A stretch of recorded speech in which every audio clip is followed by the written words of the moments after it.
Грузия заявляет о том, что открытие аэропорта является незаконным. Вот, обращается в ИКАО. Но я хотел бы прокомментировать, ведь самое главное, любое право, на которое они ссылаются, право это же должно реализовываться на людей и ради людей. Вот это самое важное. Вопрос перемещения наших граждан, удобства перемещения наших людей. И мы это право реализуем вместе с Россией, с помощью России, и будем продолжать это делать. Вот. Ну, что касается, если мы видим, как Грузия сегодня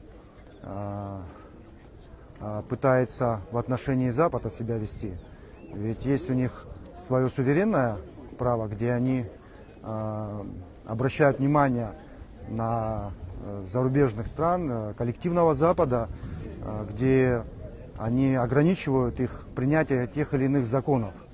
Вот. То есть в отношении Запада они выбирают такую политику, да, в отношении Абхазии оно как бы не действует. Поэтому мы с этим, конечно же, не согласны. Вот, и будем свое право реализовывать.